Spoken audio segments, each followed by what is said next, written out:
শুভ সকাল। এটিএন নিউজের স্বাস্থ্য বিষয়ক অনুষ্ঠান ফার্স্ট এডে সবাইকে আমন্ত্রণ জানাচ্ছি। আমি ডক্টর অনিন্দিতা। প্রিয় দর্শক, আগামীকাল বিশ্ব ফিজিওথেরাপি দিবস, তাই আমাদের আজকের বিষয় স্বাস্থ্য সেবায় ফিজিওথেরাপির ভূমিকা। অতিথি হিসেবে উপস্থিত আছেন মোহাম্মদ সোহরাব হোসেন, সহযোগী অধ্যাপক, ফিজিওথেরাপি বিভাগ, বিএইচপিআই সিআরপি ও প্রতিষ্ঠাতা সদস্য, বাংলাদেশ ফিজিওথেরাপি অ্যাসোসিয়েশন বিপিএ। আপনাকে স্বাগত আমাদের ফার্স্ট এইডে। প্রথমে যেটা বলছিলাম দর্শকদের যে কালকে হচ্ছে ওয়ার্ল্ড ফিজিওথেরাপি ডে, সেই সম্বন্ধে আমাদেরকে একটু বলবেন যে ফিজিওথেরাপির যে ভূমিকা স্বাস্থ্য সেবায় সেটা কতখানি, এটা যে শুধুমাত্র একটা ব্যায়াম নয়, এর যে একটা বড় ভূমিকা রয়ে গেছে সেটা কি, আর এবারের যে প্রতিপাদ্য যে স্লোগানটা আপনারা সেট করেছেন সেই বিষয়টা জানতে চাইব। ধন্যবাদ আপনাকে। ওয়ার্ল্ড ফিজিক্যাল থেরাপি ডে এটা সারা বিশ্বেই পালন হয়, তেমনিভাবেই আমরা বাংলাদেশে পালন করতে যাচ্ছি। সারা বিশ্বের 106টি দেশ এই ওয়ার্ল্ড ফিজিওথেরাপি ডেটা পালন করে থাকবেন। World confederation for physical therapy এটা আমাদের মাদার অর্গানাইজেশন, ইউকেতে অবস্থিত। এখানে 106টি দেশ এবং 3,50,000 ফিজিওথেরাপিস্ট এটার সদস্য। এটার উদ্দেশ্য হচ্ছে যে ওয়ার্ল্ড ফিজিক্যাল থেরাপি ডেতে ফিজিওথেরাপিস্টের যে কাজ, তার যে প্রফেশনাল কাজটা ওয়ার্ল্ড ওয়াইড যাতে পেশেন্টরা এবং কমিউনিটি বুঝতে পারে যে তারা কি কাজ করে, পেশেন্টদেরকে তারা কিভাবে ট্রিটমেন্ট করে। এই উদ্দেশ্যে ওয়ার্ল্ড ফিজিক্যাল থেরাপি ডেটা এটা স্টার্ট হয়েছে 1952 থেকে। আচ্ছা। এবং এই ওয়ার্ল্ড ফিজিক্যাল থেরাপি ডেটা খুবই তাৎপর্যপূর্ণ, কারণ হচ্ছে আমাদের দেশে সহ বিভিন্ন দেশে এখনো বুঝতে পারে না যে আসলে ফিজিওথেরাপি চিকিৎসাটা কি, এটা কিভাবে দিয়ে থাকে, এটা কোন ধরনের পেশেন্টদের জন্য উপকারী, কিভাবে উপকারী। তো এবারে যে স্লোগানটা সেটা হচ্ছে যে fit for life, movement for health and fit for life. এবং আমরা প্রত্যেকেই জানি যে আসলে আমাদের জীবনে মুভমেন্ট অনেক সময় খুব কম হয়। ফর এক্সাম্পল, আমরা অফিসে কাজ করি, একটানা কাজ করি, বা যে কোনো প্রফেশনাল কাজ করি, পরবর্তীতে যে একটু হাঁটা, এক্সারসাইজ করা বা সঠিকভাবে এক্সারসাইজ করা হয়ে ওঠে না, এটাকে আমরা বলি ফিজিক্যাল ইনঅ্যাক্টিভিটি। এবং ফিজিক্যাল ইনঅ্যাক্টিভিটির কারণে বিভিন্ন ধরনের রোগ দেখা দেয়, যেমন হাইপারটেনশন, ডায়াবেটিস, এসব বিভিন্ন ধরনের non communicable disease, low back pain, নেক পেইন, আর্থ্রাইটিস, বিভিন্ন ধরনের সমস্যা দেখা দেয়। তো এই জন্য ওয়ার্ল্ড ফিজিক্যাল থেরাপি ডে এটা থিম দিয়েছে যে movement for health is very essential. এবং একজন ফিজিওথেরাপিস্ট অ্যাডভাইস করতে পারে একজন পেশেন্টকে অথবা একজন সুস্থ মানুষকে যে কিভাবে মুভমেন্ট করলে বা এক্সারসাইজ করলে তার লাইফটা অ্যাক্টিভ হবে, ফিউচারে তার লাইফে গুড হেলথ ফাউন্ডেশন হবে এবং সে বিভিন্ন রোগ প্রতিরোধ করতে পারবে। তো এই উদ্দেশ্যেই ওয়ার্ল্ড ফিজিক্যাল থেরাপি ডেটা প্রতিষ্ঠিত হয়েছে। কারণ আমরা আজকাল কিন্তু ডাক্তাররা প্রায় সময় একটা কমপ্লেইন পেয়ে থাকে, যেটা আমরা আগে বয়স্কদের কাছ থেকে পেতাম, যে বয়স হচ্ছে বলে, হাড় ক্ষয় হচ্ছে বলে সেখানে হয়তো নার্ভ কম্প্রেশন হয়ে ব্যথা হচ্ছে। কিন্তু এখন ইয়াংদের মধ্যে টেন্ডেন্সি দেখা দিচ্ছে, কারণ কম্পিউটারের সামনে বসে অনেকক্ষণ কাজ করতে হচ্ছে, তার অ্যাক্টিভিটিটা কমে গেছে। তো সেই জায়গাটা যদি আমরা তাদেরকে অ্যাওয়্যার করতে পারি, তাদের কিছুক্ষণ কম্পিউটারে আমাদের কাজ করতেই হবে, সেটা আমরা চেঞ্জ করতে পারছি না, কিন্তু তার মাঝখানে যদি কিছু আমরা নিয়ম কানুন শিখে নিই, তাহলে বোধহয় আমরা ফিট থাকতে পারবো ফর দ্য ফিউচার। অবশ্যই এটাকে আমরা বলি প্রিভেন্টিভ। যেমন আপনার ফিজিওথেরাপিস্ট 3 ধরনের কাজ করে: হেলথ প্রমোশন, প্রিভেনশন এবং রিহ্যাবিলিটেশন। এক্স্যাক্টলি। তো আপনি যেটা বললেন এটা হচ্ছে প্রিভেন্টিভ, যে আমার যাতে মাসকুলোস্কেলেটাল ডিসঅর্ডার না হয়, কিভাবে আমি বসে কাজ করব, কিভাবে কম্পিউটারটা ইউজ করব, আর্গোনমিক্যাল অ্যাডভাইস বলে। এবং এই ক্ষেত্রে no matter children or adult, এটা বাচ্চাদের জন্য প্রযোজ্য ফিজিওথেরাপি, অ্যাডাল্টদের জন্য প্রযোজ্য। এটা এমন না যে অসুস্থ হলেই ফিজিওথেরাপি নিতে হবে, তা না, হওয়ার আগেই নেওয়া যেতে পারে। ফিজিওথেরাপির আরেকটা ইম্পর্টেন্ট ভূমিকা সেটা হচ্ছে যে রিহ্যাবিলিটেশন, যেটা আমরা বলছি পুনর্বাসন।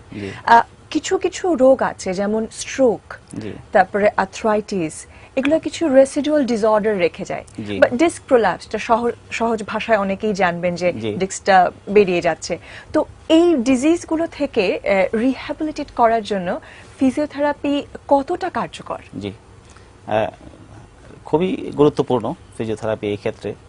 আপনি জানেন যে স্ট্রোক একটা ওয়ার্ল্ড ওয়াইড এক ধরনের ডিজাস্টার, এবং এটা এতটাই মহামারী আকারে দেখা যাচ্ছে যে স্ট্রোকে অনেক রোগী মারা যাচ্ছে। ইভেন আপনি যেটা বললেন ডিস্ক প্রোলাপস মোস্ট কমন এখন, আমরা কোনো কিছু তুলতে গিয়ে, মুভমেন্ট করতে গিয়ে, হাঁটতে গিয়ে, এক্সারসাইজ করতে গিয়ে হঠাৎ করে মেরুদণ্ডের ঘাড়ে বা কোমরে কোথাও একটু ডিস্ক প্রলাপস হয়ে গেল, এবং সেটা আস্তে আস্তে এটাকে আমরা বলি ইম্পেয়ারমেন্ট হয়ে ইভেন আস্তে আস্তে প্যারালাইসিসও হয়ে যেতে পারে। সেই ক্ষেত্রে ফিজিওথেরাপি অত্যন্ত গুরুত্বপূর্ণ ভূমিকা পালন করে।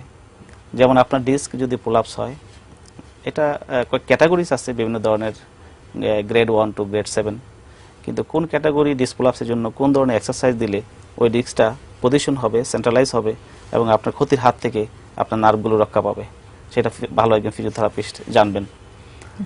এবং সেই ক্ষেত্রে ওই ডিসেবিলিটি অথবা তার যে নার্ভ ইম্পেয়ারমেন্ট সেটাকে প্রতিরোধ করা সম্ভব। এবং কিছু কিছু ক্ষেত্রে আমাদের অনেক পেশেন্ট আছে যে ডিস্ক প্রলাপস হয়ে সেরকম অনেক বাঁকা হয়ে হেঁটে হেঁটে আসছে, কারণ সে সোজা হতে পারছে না, স্পাইনটাকে সে সোজা করতে পারছে না।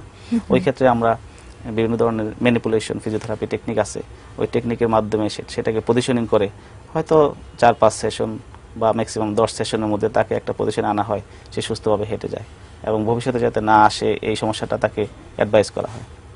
ঠিক তেমনি আপনার স্ট্রোকের ক্ষেত্রে, স্ট্রোকের একসময় বলা হতো স্ট্রোক হলে এটা কোনো চিকিৎসা নাই, এটা শেষ, এটা স্ট্রোকের কোনো চিকিৎসা হবে না, কিন্তু এখন না, এখন ওয়ার্ল্ড ওয়াইড স্ট্রোকের চিকিৎসা আছে। যখন স্ট্রোক হয় হয়তো আমরা বলি এটাকে সিবিডি, সেরিব্রোভাস্কুলার ডিজিজ, হয়তো একটা সাইড, বাম সাইড অথবা ডান সাইড প্যারালাইসিস হয়ে যায়, অথবা বোথ সাইড হতে পারে, ডিপেন্ড করে কোন ধরনের ইনজুরি হয়েছে। সেই ক্ষেত্রে দেখা যাচ্ছে যে এই পেশেন্টটাকে স্ট্রোকের পরের দিন থেকেই তার ওই যে পজিশনটা, যে পার্টটা প্যারালাইসিস হয়ে গেল, সেই পার্টটা সে কীভাবে শুবে, কীভাবে বসবে, কোন ধরনের এক্সারসাইজ তার যে কেয়ারার আছে তার কেয়ারার করাবে, কোন ধরনের এক্সারসাইজ ফিজিওথেরাপিস্ট করাবে, এবং ধীরে ধীরে এটাকে বলে নিউরো ট্রান্সমিটার, নার্ভকে স্টিমুলেট করা। হ্যাঁ, এবং নিউরোপ্লাস্টিসিটি বলে এটাকে। নিউরোপ্লাস্টিসিটি হচ্ছে তার ব্রেনে যে অংশে ক্ষতিগ্রস্ত হয়েছে স্ট্রোকের মাধ্যমে, ফিজিওথেরাপির মাধ্যমে সেটাকে আস্তে আস্তে রিজেনারেশন, রিঅর্গানাইজ করা, যাতে সে আপনার ওই নিউরোপ্লাস্টিসিটিটা কাজ করে, নতুন যে কোষগুলো থাকে ব্রেনে সেই কোষগুলো এটাকে সাপোর্ট দিয়ে ফিজিওথেরাপি স্টিমুলেশন বা থেরাপির মাধ্যমে আস্তে আস্তে এটাকে আবার রিজেনারেট হয়। সাধারণত আমরা দেখেছি যে যদি আর্লি নিয়ে আসে পেশেন্টগুলোকে, স্ট্রোক পেশেন্ট বা পিএলআইডি পেশেন্ট, বেশি তারা উপকার পেয়ে থাকে। এই সাকসেস রেট নিয়ে আমরা আরো কথা বলবো, তবে এখন নিয়ে নিচ্ছি ছোট্ট একটা বিরতি। দর্শক, নিচ্ছে একটা বিরতি, সঙ্গেই থাকুন।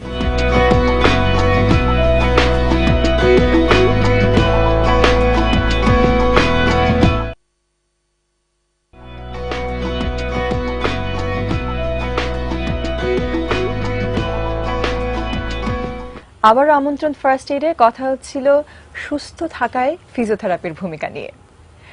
আমরা বিরতিতে যাওয়ার আগে কথা বলছিলাম যে স্ট্রোকের পরে যে রিহ্যাবিলিটেট করছেন, সেখানে যে ফিজিওথেরাপি দিচ্ছেন, তো আপনার অর্গানাইজেশন যে সিআরপি, সেখানে কিন্তু আমাদের একটা আস্থা আছে সেটার উপরে, এবং অনেক ডাক্তার, আমি নিজেও একজন ইন্টার্ন ডাক্তার যখন ছিলাম তখন আমি নিজেই রেফার করেছি অনেক পেশেন্ট, ট্রান্সভার্স ম্যানেজড পেশেন্ট, তারপরে স্ট্রোকের পেশেন্ট।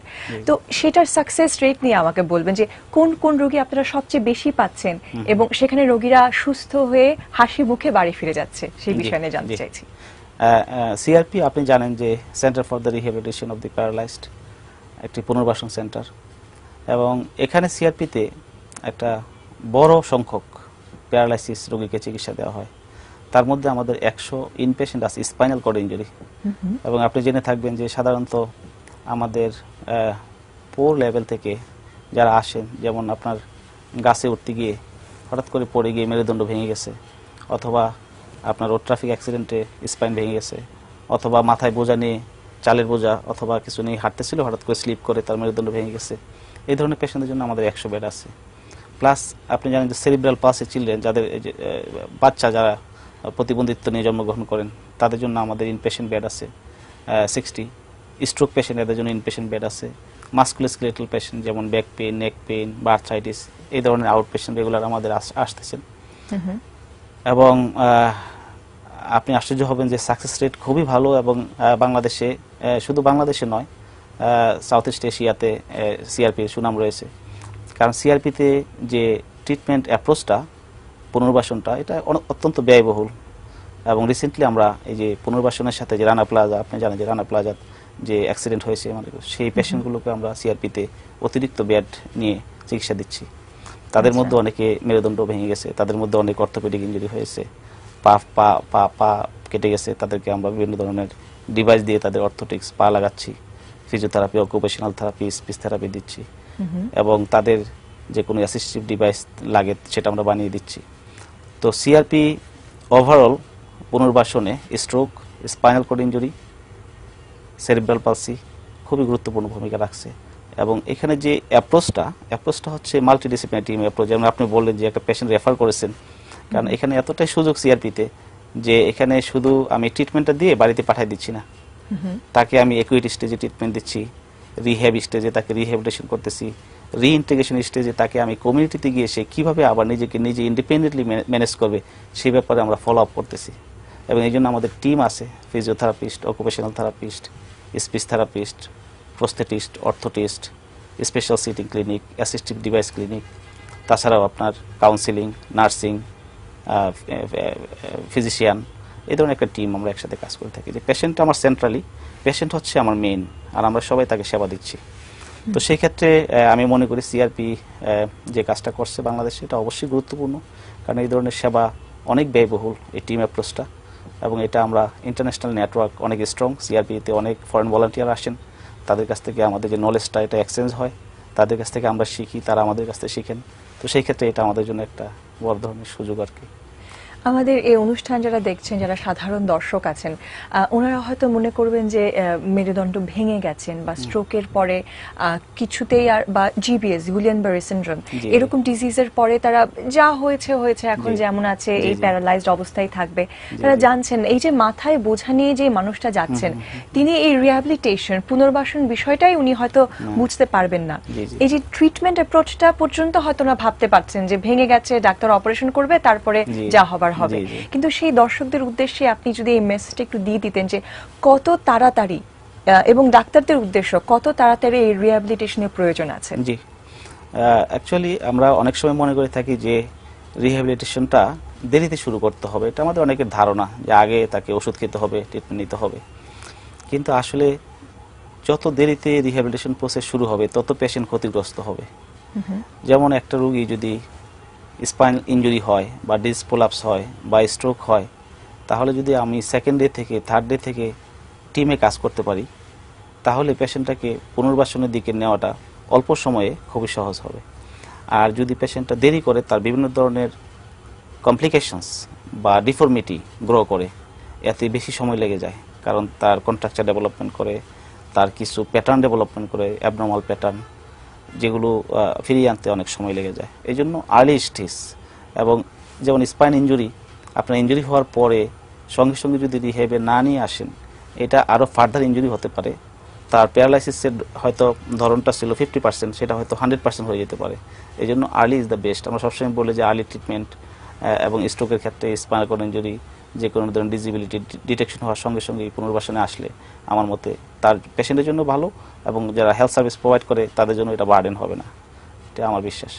আপনি কি আমাদের দর্শকদের জন্য একটা স্ট্যাটিস্টিক্স দিতে পারবেন যে ফর এক্সাম্পল, আমি সবচেয়ে বারবার স্ট্রোক নিয়ে বলছি, এটা সবচেয়ে কমন একটা ডিসেবিলিটির কারণ আমাদের দেশে বা বিশ্বেও সেটা বলা যায়, যে একজন স্ট্রোকের পেশেন্ট এইজ ভিত্তি করে, এটা আমরা এইজ ভাগ করে যদি বলি, তার কতদিন লাগতে পারে মোটামুটি ভাবে সেরে উঠতে? জি জি, অ্যাকচুয়ালি আমরা যে দেখতে পাই যে 40+ যারা, তাদের মধ্যে স্ট্রোকের 45+, এবং স্ট্রোকের কারণে যে প্রবলেমটা হয় সেটা হচ্ছে স্ট্রোকের পেশেন্টটা তার যে দুইটা পাশ আছে, বাম পাশ, ডান পাশ, সে একটা পাশ ভুলে যায়, অর্থাৎ তার স্ট্রোক করছে ওই সাইডটাকে সে আর ইউজ করতে চায় না, যে সাইডটা তার ভালো আছে এটাকেই বেশি বেশি ইউজ করতে চায়।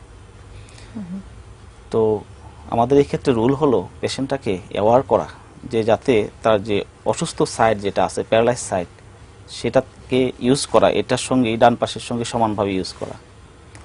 এবং এটা সে ইগনোর করে, প্রথম দিকে পেশেন্টটা ইগনোর করে, প্রথম দিকে সে তার প্যারালাইজ সাইডটা ইউজ করতে চায় না, এবং এই জন্য আমরা এটা ইউজ করাই। এবং এই পেশেন্টটাকে সাধারণত আপনার যে ধরনের সমস্যা হয়, টোন থাকে, হাইপারটোনিক, লেগজিটি থাকে, এবং মুভমেন্ট লস থাকে, সেই ক্ষেত্রে আমরা চেষ্টা করি এগুলোকে ধীরে ধীরে ফিরে আনা, স্টেপ বাই স্টেপ।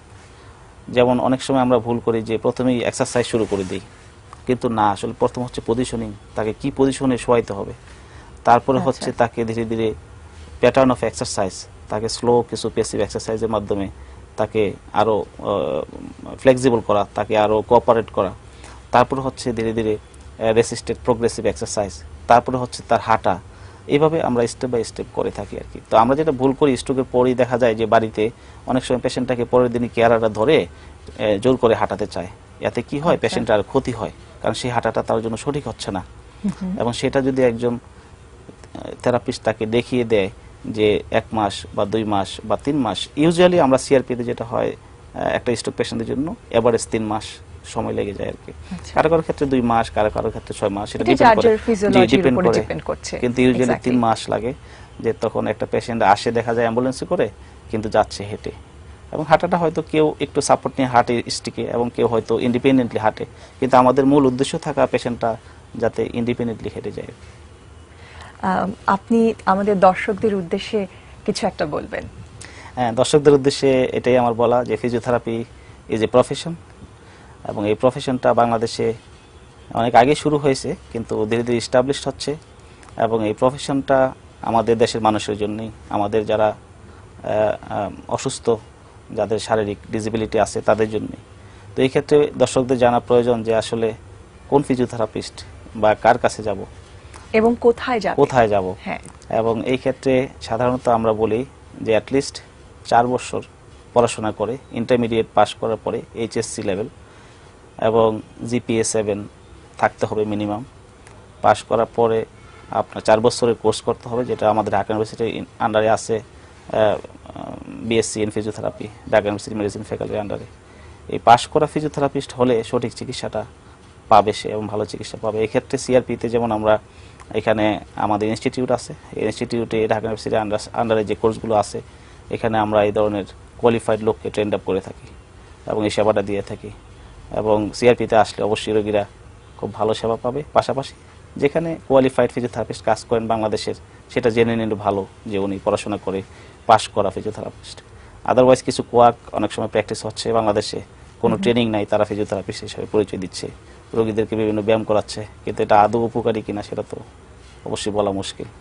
এই জন্য আমি সুস্থতা চাই দর্শকদের, এবং তাদের যে সমস্যা আছে সেই জন্য তারা সিআরপি সাভার, সিআরপি মিরপুর, আমাদের যে পুনর্বাসন সেন্টার আছে, এখানে তাদেরকে, এবং সব সরকারি হাসপাতালের সাথেই বোধহয় একটা ফিজিওথেরাপি সেন্টার সংযোজন করা রয়েছে। জি জি জি, আপনাকে অসংখ্য ধন্যবাদ। আশা করি এর থেকে আমাদের দর্শকদের ফিজিওথেরাপি সম্বন্ধে ধারণা হলো এবং তারা উপকৃত হবেন। জি, থ্যাংক ইউ। দর্শক, এই ছিল আমাদের আজকের অনুষ্ঠান। আগামী অনুষ্ঠান দেখার আমন্ত্রণ জানিয়ে বিদায় নিচ্ছি আমি ডক্টর অনিন্দিতা। ভালো থাকুন, সুস্থ থাকুন, সবসময় টি নিউজের সঙ্গেই থাকুন।